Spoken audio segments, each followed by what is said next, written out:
Olá, graça e paz a todos. Estamos aqui de novo para falar sobre o profeta Jeremias e o livro de Jeremias. Peço a você que nos ajude a divulgar a palavra de Deus, se inscrevendo no canal. Aí embaixo, se você ainda não é inscrito, vai estar escrito aí inscreva-se em vermelho. Você clica ali, vai aparecer uma opção para você, 3 sininhos. Você coloca em todos. Isso significa que todos os vídeos que colocarmos no canal vai ser notificado para você que vídeos novos estão no canal. Curta, comente e compartilhe. Assim você também está ajudando a divulgar a palavra de Deus. Retornamos aqui, vamos falar hoje então sobre o profeta Jeremias. Para que entendamos mais sobre o profeta Jeremias, peço a você que ainda que não assistiu a introdução do livro de Jeremias, daqui a pouco vai aparecer no card aí em cima, à direita do vídeo, e você vai lá dar uma olhadinha na introdução ao livro de Jeremias, para que a gente possa dar continuidade à série de Jeremias, que você possa entender completamente a história desse grande homem de Deus.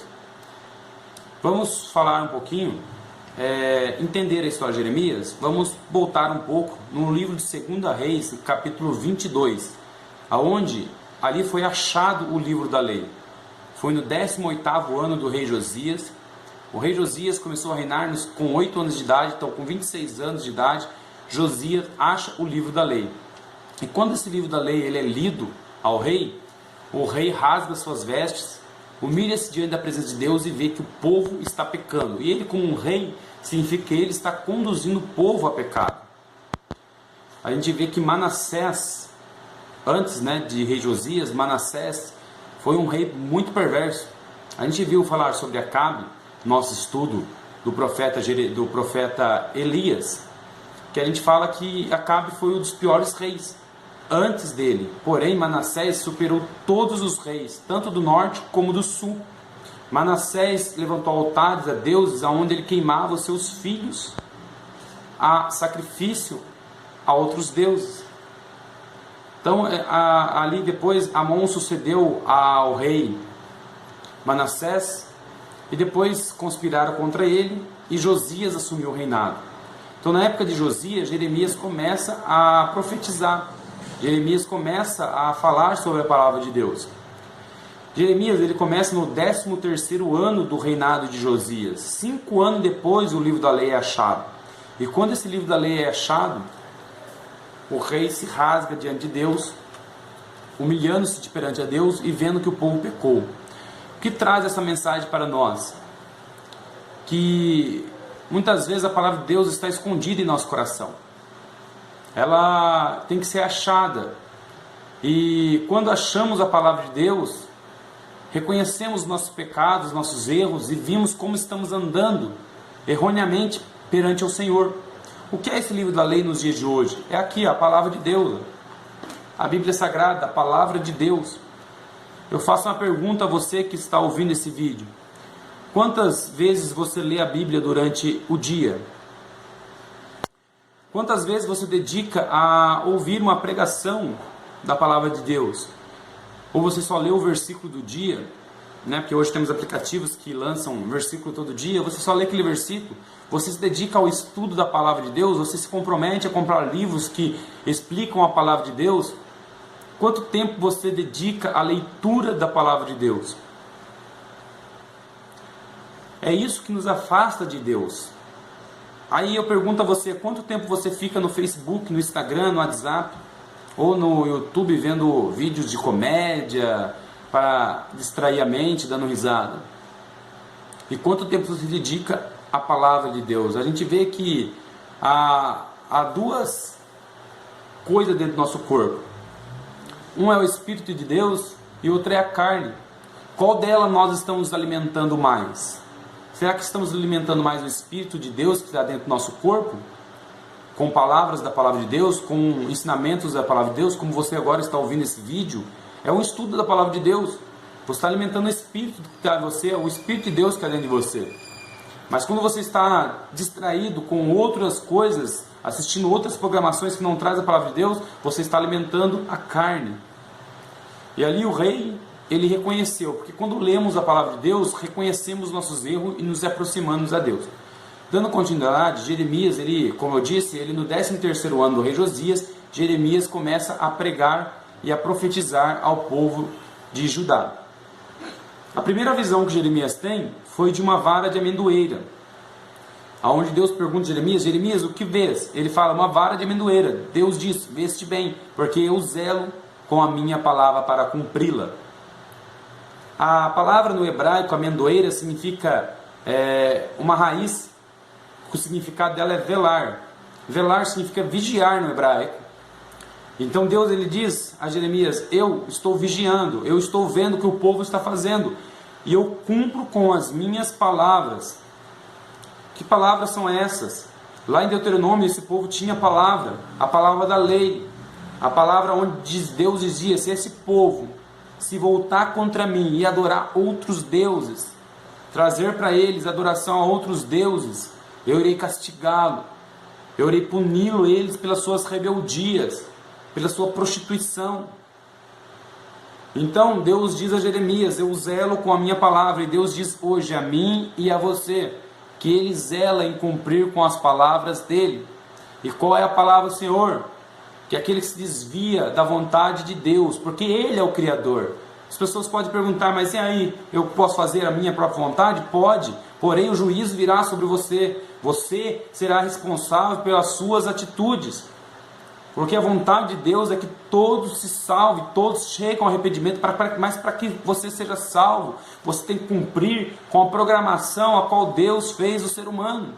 Quando você cria um computador, vou dar um exemplo aqui, quando você cria uma máquina, um computador, qualquer que seja, o programador, ele programa aquele objeto, aquela criação dele, para que cumpra com o desejo dele, com a vontade dele.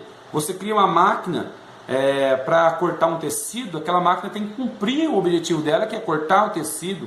Pois quando ela não está cumprindo para que ela foi programada, muitas vezes é um vírus que está ali, é uma coisa que está impedindo que você seja feita. Ali chama os eletrônicos, né?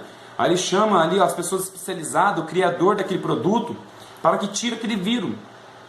Mas muitas vezes, para tirar aquele vírus, tem que desmontar toda aquela peça, todo aquele computador, toda aquela máquina tem que ser desmontada, peça por peça, ser higienizada, tem que muitas vezes ser soldada novamente alguns conectores que estão soltos e está fazendo aquilo se corromper, está fazendo aquilo não cumprir com a sua vontade.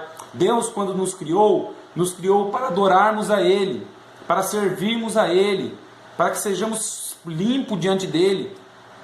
Porém, o pecado da humanidade tem desviado Deus dos nossos corações. Os desejos do mundo têm nos desviado da presença de Deus. E estamos sendo corrompidos, estamos sendo voltados à idolatria, porque o que Jeremias prega é contra a idolatria.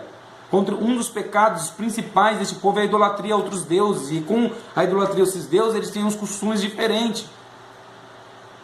E o que nós vemos no dia de hoje é a mesma coisa.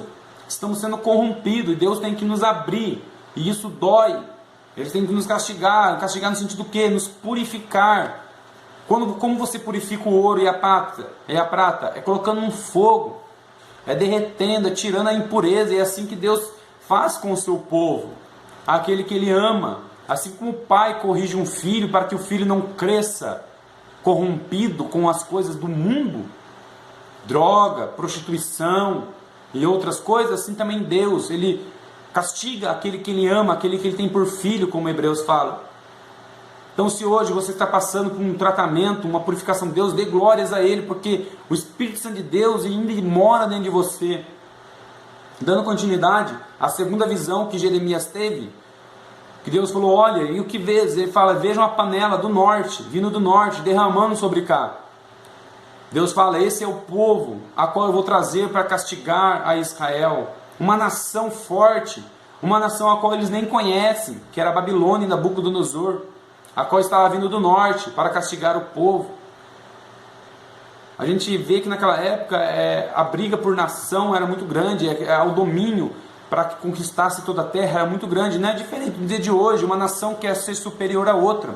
E para ela mostrar superioridade, ela invade as terras da outra nação, de outro país, e faz aquele povo como os seus súditos, pagar tributo àquele país. e responder para aquele país. Nos dias de hoje é a mesma coisa. Então, naquela época, as nações se levantavam, mas Deus sempre protegeu Israel. A gente vê no capítulo 2 que Deus mostra a relação que ele teve com o povo, desde a saída do Egito até a cidade santa, até a cidade prometida, onde Deus colocou eles ali. Deus fala: eu livrei vocês, eu tirei vocês da mão de Faraó, eu tirei vocês do jugo pesado, com mãos fortes, com milagres poderosos. No meio do caminho, destruí todas as nações que se levantaram contra vocês. Porém, vocês pecaram contra mim. Porém, vocês deixaram a minha palavra. Aí ele fala, dando continuidade aqui no que eu separei para o nosso estudo de hoje. Hoje vamos estudar até o capítulo 3. Eu falei que a gente tinha pegado o capítulo, até o 25, a separação que eu fiz lá. Porém, não dá, é muito conteúdo. E conteúdos importantes. Então, a gente não pode negligenciar e querer resumir tudo em que muitas vezes eu e você não conseguem entender por completo a palavra de Deus. Por isso, hoje vamos estudar até o capítulo 3. Aí, terça-feira que vem, vamos dar continuidade até terminarmos os 52 capítulos de Jeremias. Fique firme comigo, vamos lá, Voltando a dizer aqui, inscreva-se no canal, apoie aí, deixe seu curtir, antes que você esqueça, e compartilhe com seus amigos. Voltando aqui então, Deus faz um questionamento ao povo dizendo: qual injustiça os vossos pais acharam em mim para que me abandonasse? Deus pergunta hoje a mim e a você: o que temos achado contra Deus para que nós pudéssemos nos abandonar tanto da palavra de Deus? Olhe para você hoje, para você mesmo, olhe para dentro de você. Eu não estou aqui para julgar ninguém. Quem sou eu? Sou pecador, sou falho como você. Porém, eu me arrependo dos pecados e procuro não cometê-los mais, pelo Espírito Santo de Deus que é em mim. Olhe para cada um de vocês, olhe para dentro de você e veja como você era antes na presença de Deus e como você está hoje. Como você lia a Bíblia antes e como você está hoje. Como você dobrava o seu joelho, qual era a frequência de oração que você tinha e hoje você não tem mais. Muitas vezes você lia a Bíblia 1 hora por dia e se dedicava em jejum e oração, e hoje, olha para você hoje e vê o quanto você tem se dedicado a Deus, e Deus pergunta hoje a mim e a você: qual a injustiça que eu tenho feito para vocês terem me abandonado? O que eu tenho feito contra vocês, a não ser os homens que corromperam, não foi ele. Muitas vezes nós nos decepcionamos com os pastores, com o governo, com o Estado, com o irmão dentro da igreja, com a palavra que a gente não queria ouvir e magoou, e abandonamos a Deus. Mas porém não é Deus que fez nada contra nós, é o ser humano. Então hoje essa reflexão fica para mim e para você. O que Deus tem feito contra nós, qual a injustiça que achamos diante de Deus para que nós abandonássemos tanto a Ele? Não oramos mais, não lemos mais a Bíblia, perdemos tempo com coisas alheias. Retornando aqui à palavra do Senhor, a gente vai classificar a classe de pessoas que abandonaram a Deus e desviaram dele. Eu separei aqui, os sacerdotes não perguntam aonde está Deus. No capítulo 12 Deus fala isso. O que é o sacerdote? O sacerdote tinha a função do quê? De entrar ali no templo, oferecer o pecado do povo a Deus, cuidar do templo, cuidar da casa do Senhor. E hoje eu pergunto a você, há uma diferença da época de Jeremias com a nossa época hoje? Não há uma igualdade, não há uma semelhança o que tinha na época de Jeremias com o que nós estamos vendo hoje? Vemos aquelas pessoas que têm por obrigação cuidar do templo do Senhor, cuidar da casa de Deus. E vamos trazer para os dias de hoje: o templo é o nós, é eu, você. Tem sim o templo, que é a parede, que é ali onde tem o pastor, tem ali as suas ovelhas, os seus discípulos, seus servos ali, e o pastor dos pastores, que é Deus, que toma conta de tudo, que é a cabeça de tudo, que é muito bom você estar uma igreja santa, purificada, que pregue a palavra de Deus verdadeiramente. É bom você frequentar, é bom você estar em comunhão com os irmãos, isso é ótimo, é muito bom. Porém, aqui, para os dias de hoje, o templo é nós, aqueles que têm que cuidar do templo. Nós somos sacerdotes de Deus, a Bíblia fala. Somos constituídos sacerdotes e reis. A Bíblia fala isso. Então hoje, nós perguntamos: aonde está Deus em nossa vida? Como estamos cuidando do templo do Espírito Santo que é nós? Qual é o linguajar seu? Como você usa a sua boca? Para falar bem ou para falar mal? É isso que o Senhor está nos trazendo nos dias de hoje. Essa reflexão temos que ter. Como estamos cuidando do templo do Senhor? Como estamos cuidando do nosso corpo em oferecimento a Deus? Segundo, os juízes não conhecem a Deus. Aqui eu trago para os governantes de hoje. Será que nossos governantes conhecem a Deus? Será que as leis que temos hoje são justas? É o que está acontecendo na época de Jeremias. Jeremias fala, os sacerdotes não perguntam onde está Deus. Isso é Deus falando para Jeremias. Os juízes não conhecem mais. Os governantes não me conhecem. Fazem leis impuras, leis injustas contra as viúvas, contra os órfãos.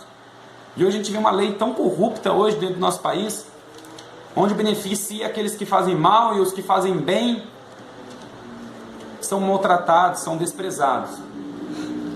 Fala, os pastores se rebelaram contra Deus. Aqui ele fala que os pastores se voltaram contra Deus. Isso reflete aos pais, porque o pai é o pastor da sua casa, é o que toma conta da sua esposa, dos seus filhos. Os pais se revoltaram contra Deus, não ensinam a Bíblia para os seus filhos, não ensinam para os seus filhos quem é Deus, o que Deus fez, o que Deus faz. Muitas vezes as crianças hoje têm 10 anos, não sabem a palavra bíblica, não conhecem Davi, não conhecem a história de Abraão, Isaac, de Jacó. Os pais se voltaram contra Deus e não estão ensinando seus filhos as escrituras, as palavras de Deus. Os profetas profetizam por Baal. A gente vê hoje o tipo de profecias que a gente vê hoje, irmãos. Misericórdia. É profecia só para agradar nosso corpo, nossa alma, nossos desejos carnais. As profecias hoje é carro, é casa. Você quer um carro novo? Trabalhe. Poxa. Economize. Aí coloca muitas vezes no vidro do carro, Deus me deu e amanhã o banco está tomando. Como assim Deus deu então? Entram em dívidas terríveis. Mas dizendo que foi promessa, que Deus revelou, que Deus está dando uma casa com isso, aquilo, vai trabalhar. Economize. Estuda um pouquinho sobre finanças. A Bíblia também fala sobre finanças em Provérbios. Mas pega aí um estudo sobre finanças, vai aprender a investir seu dinheiro. Economize, não gaste mais além daquilo que você pode. Isso Deus não precisa dar. O que Deus quer dar para você é salvação. O que Deus está preocupado em dar para você é a purificação do seu corpo, da sua alma. E hoje as profecias estão sendo para que você tenha isso, está abrindo a porta do emprego tal, não sei o que. Emprego, vai estudar, se dedica, se qualifica. Temos hoje vários cursos online gratuitos para aperfeiçoação. Você se esforçando, Deus vai lá e abre a porta para você. Você não precisa receber profecia disso, gente.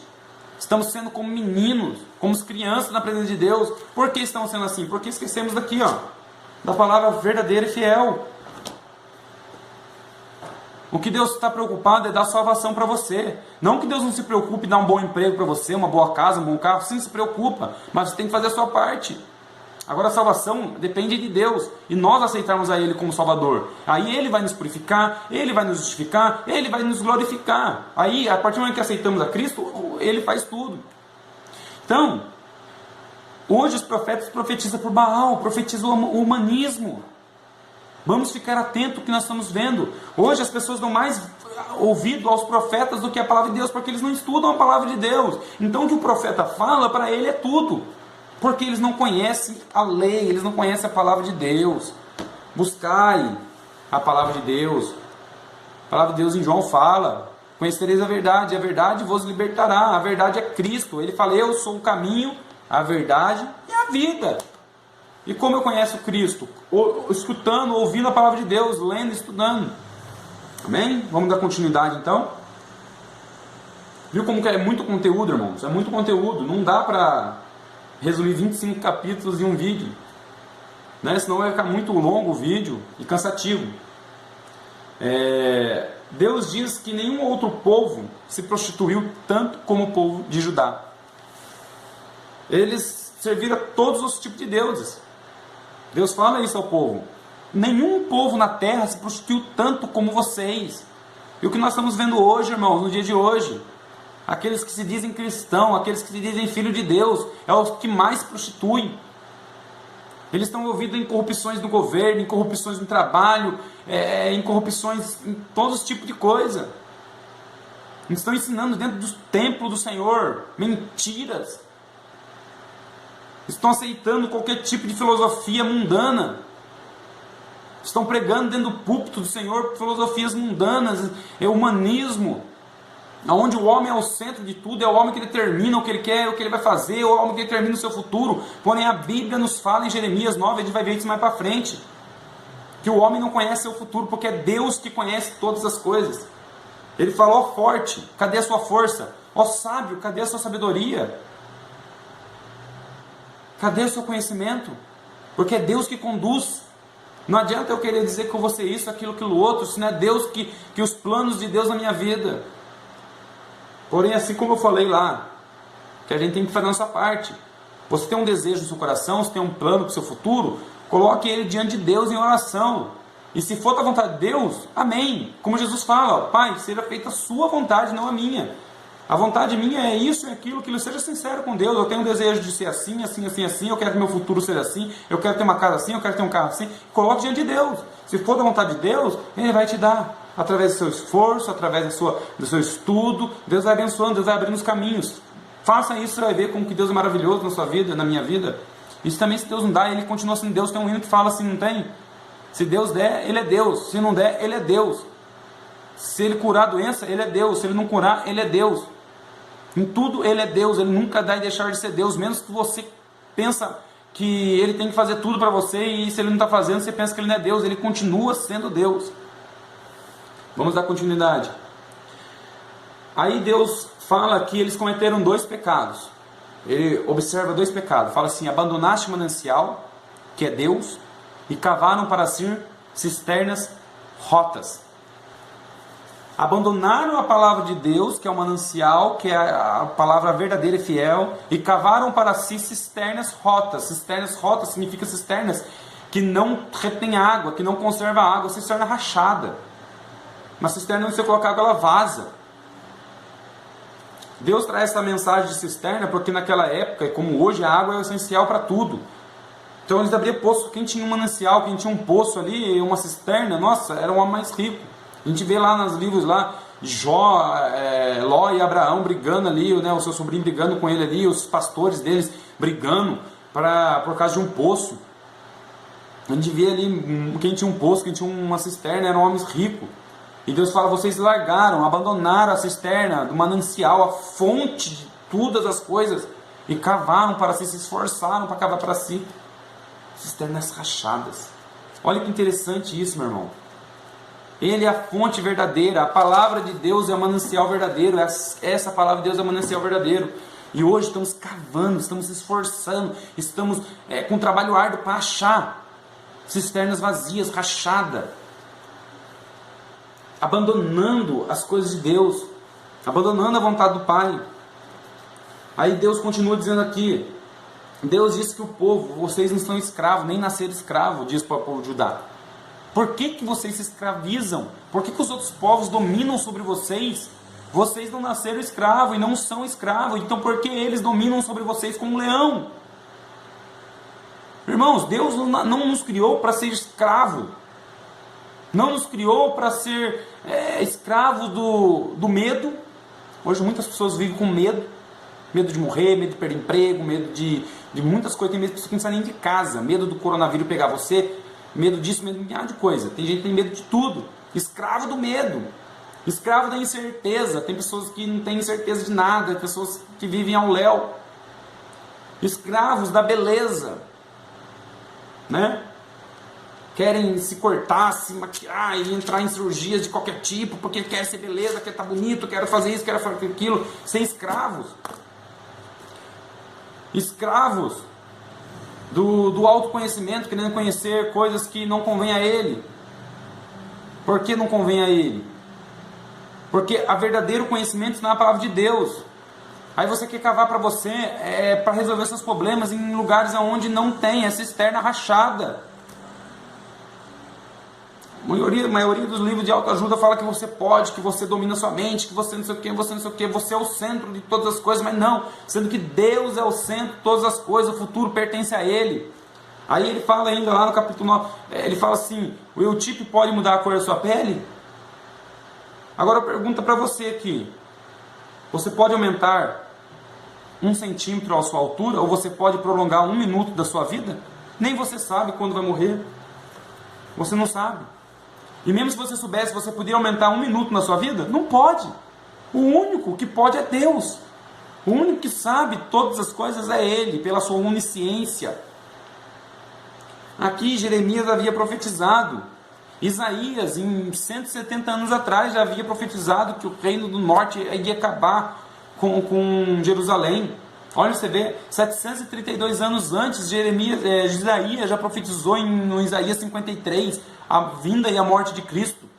Olha para você ver, 700 anos antes de acontecer as coisas, Deus profetizou. E já mostrou o Apocalipse a João, as coisas que vão acontecer e que nós estamos olhando hoje. Nós cristãos não nos assustamos, porque já sabemos que todas as coisas é profecia da palavra de Deus. Deus já nos alertou antes.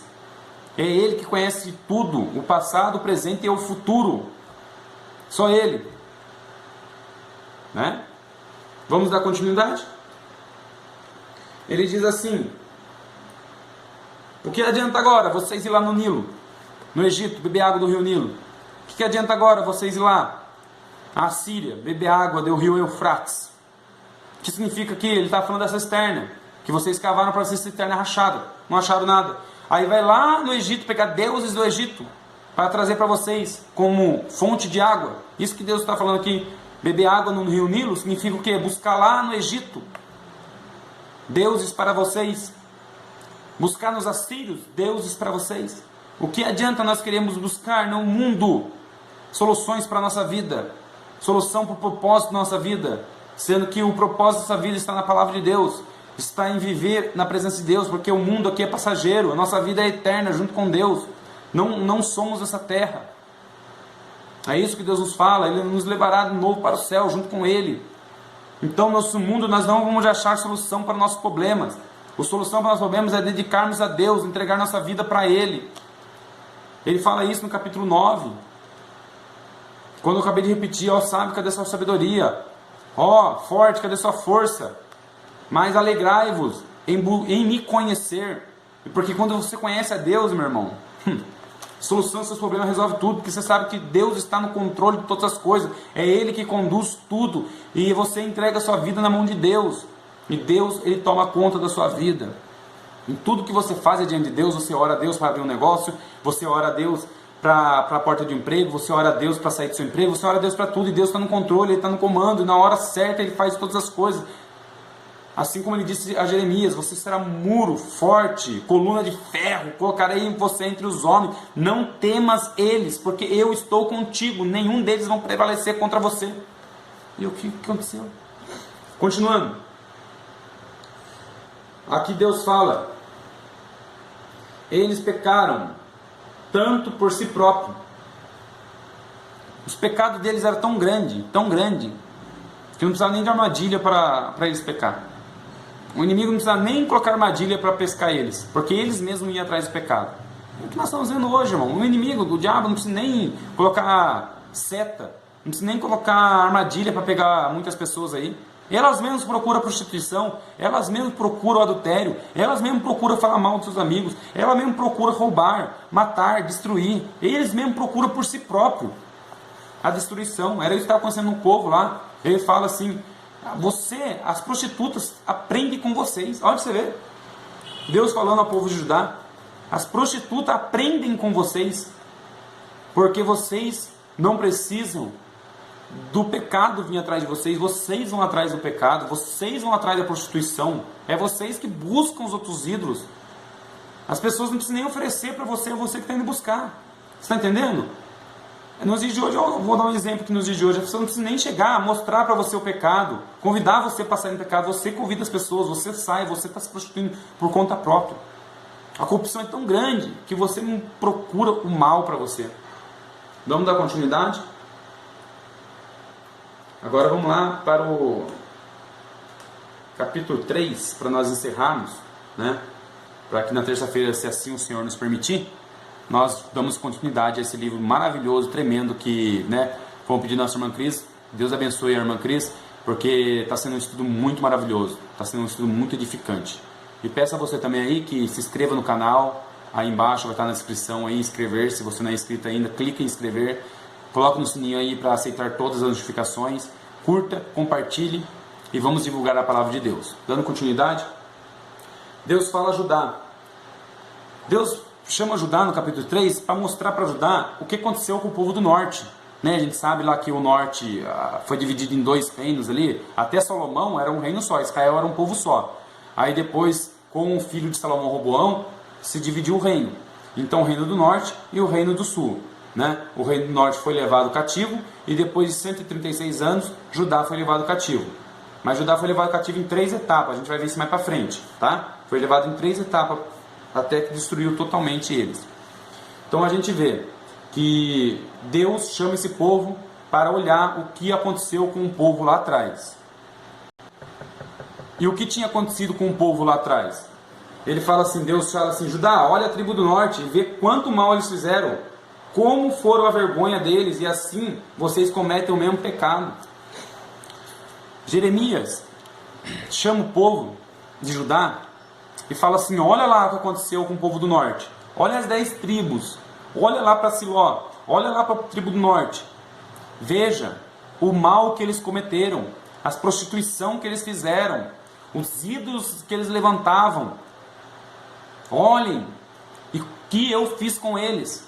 Siló foi o primeiro lugar onde eu chamei para adoração, Deus fala, eu não destruí lá, não acabei com eles lá, assim eu farei com vocês, mas se arrependam. Ele quis dizer o que? Judá viu tudo o que aconteceu com o povo do norte. Viu tudo. Porque a destruição de Judá foi 136 anos depois. Foi em 586. Que Babilônia terminou com toda a Jerusalém. Mas Judá tinha visto tudo o que aconteceu com aquele povo. E mesmo assim eles continuavam pecando. Mesmo assim eles continuavam se prostituindo. Adulterando-se. Agora eu trago a reflexão para mim e para você. Aí Deus fala assim ainda, olha, antes da reflexão eu vou falar aqui, Deus fala assim ainda, maior será o juízo para vocês, porque vendo que vocês viu tudo, mesmo assim vocês continuam pecando, por isso o juízo para vocês vai ser maior. Aí Jesus fala lá no livro de Mateus, fala assim, olha, as cidades que viram a destruição, como Judá viu e não se arrependeu, Sodoma e Gomorra não tiveram a oportunidade que vocês estão tendo. Se eu pregasse lá, eles iam aceitar, eles não iam se corromper. Porém, vocês têm visto tudo isso e continuam se corrompendo, maior juízo será para vocês. Agora traz para mim e para você hoje, irmãos. A gente tem aqui a Bíblia Sagrada mostrando tudo errado que esse povo fez e como Deus castigou esse povo para trazer ele de volta para ele, para purificá-los. E nós continuamos pecando, nós continuamos mentindo, nós continuamos falsamente falando das coisas que Deus não está falando.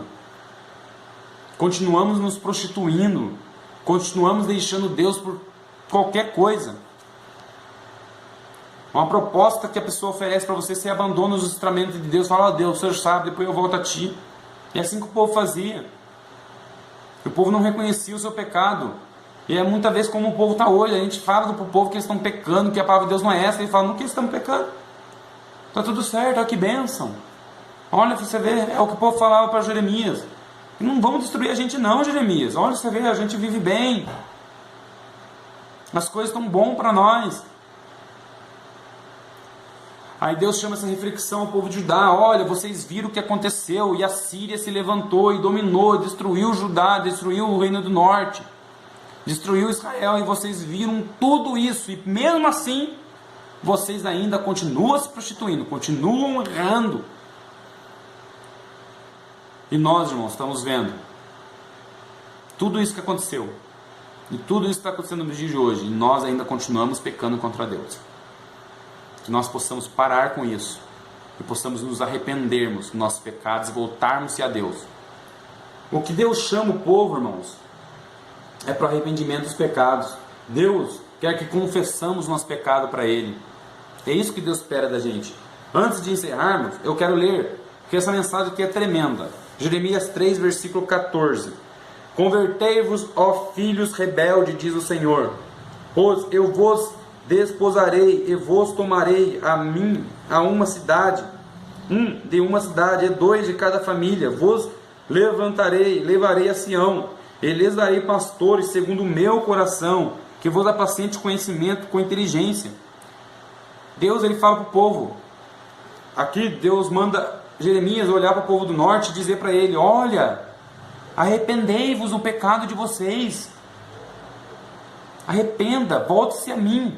Eu vou levantar 1 de cada cidade, 2 de cada família. Vou colocar diante de vocês pastores que conduzam vocês à verdade, que preguem palavras verdadeiras e com inteligência. Mas eu quero que vocês arrependam dos seus pecados. Naqueles dias, versículo 16, quando vos multiplicares e frutificares na terra, diz o Senhor, nunca mais exclamarão a arca da aliança do Senhor, ela jamais lhes servirá no coração, nem dela se lembrarão, dela não sentirão falta e não fará outra.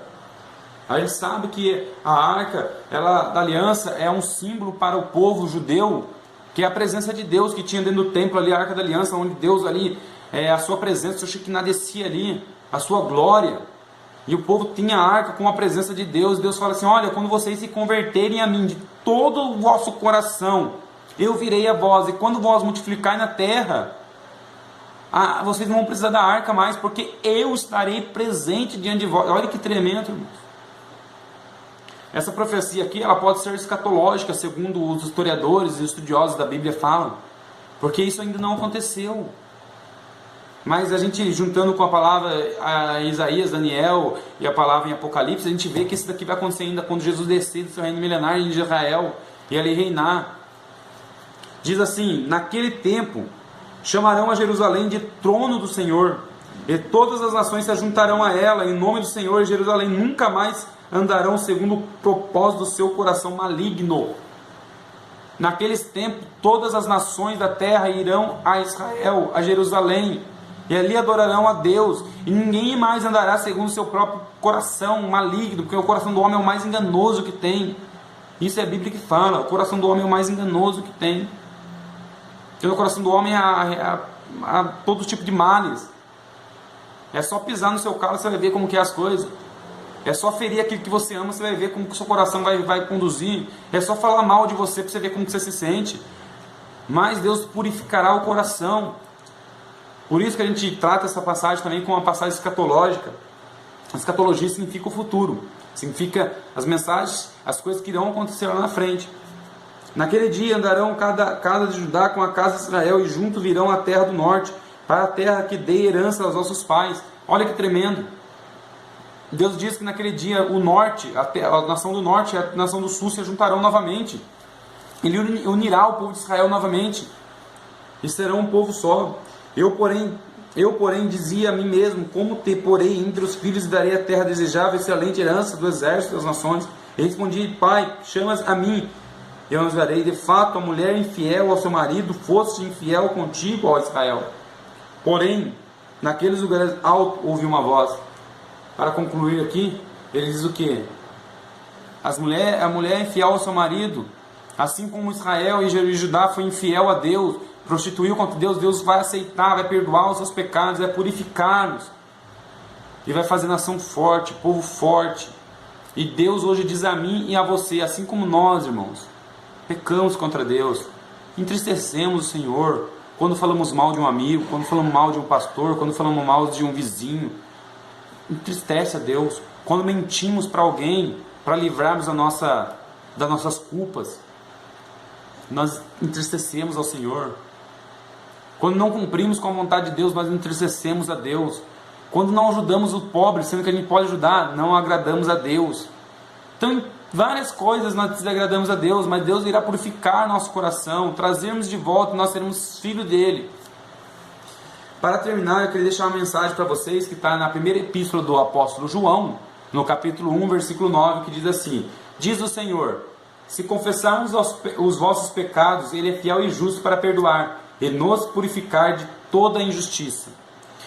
Se nós confessarmos o nosso pecado a Deus, Ele é fiel e justo para nos perdoar e nos purificar de toda injustiça, de todo o mal que a gente fez. Mas Ele quer o quê? Que nós confessamos. Por que o povo de Judá foi destruído? Porque eles falavam: em que nós estamos pecando? Eles não confessaram, eles não se humilharam, eles não reconheceram o seu pecado. Então que hoje eu e você possa reconhecer os nossos pecados e voltarmos a Deus, e entregarmos nossa vida a Ele, porque Ele é o único, fiel e justo que irá nos salvar. No versículo 10 diz assim: se dissermos que não temos pecado, fazemos mentirosos, e a sua palavra não está em nós. Então se eu e você hoje dissermos que não temos pecado, que somos santos, que somos purificados, a palavra de Deus não está em nós, porque nós somos falhos, nós somos pecadores. Mas a diferença nossa com o mundo é que nós pecamos, pedimos perdão a Deus e lutamos contra o nosso pecado. O mundo não. As pessoas lá fora falam palavrão, falam besteira, conta piada suja, prostitui, adultera, sem qualquer peso na consciência. Falam mesmo que eu estivesse falando normal. Nós não. Quando nós erramos, o Espírito Santo de Deus toca em nós. Nós falamos, puxa vida, pequei. E nós já voltamos a Deus, pedimos perdão a Ele. E falamos, Senhor, não ajuda-nos a não pecar mais. E toda vez que nós tenta pecar, o Espírito Santo nos ajuda a não pecar. Nós lutamos contra o pecado. É isso que nos faz diferente das pessoas. Mas Deus está aqui. Independentemente do tipo de pecado que você fez, que o inimigo colocou na sua cabeça, você pecou tanto, você fez tanta injustiça, o que você fez, olha, não tem perdão não. Tem sim, para Deus tem. Aonde abundou o pecado, superabundou a graça. Então eu convido você hoje para aceitar a Cristo como seu único e suficiente Salvador. Se você já aceitou a Cristo, olhe para a sua vida, veja onde você está falhando e volte-se a Deus, porque Deus está pronto para perdoar. Basta que nós confessamos nosso pecado a Ele, que Ele é fiel e justo para nos perdoar. E nos próximos vídeos vamos dar continuidade a essa linda história de Jeremias. Fiquem com Deus. Eu peço a vocês, de novo, inscrevam-se no canal, curtem, compartilhem, que Deus vai estar abençoando eu e a você, e a palavra do Senhor vai ser divulgada a mais pessoas. Amém? Fiquem com Deus e até o próximo vídeo.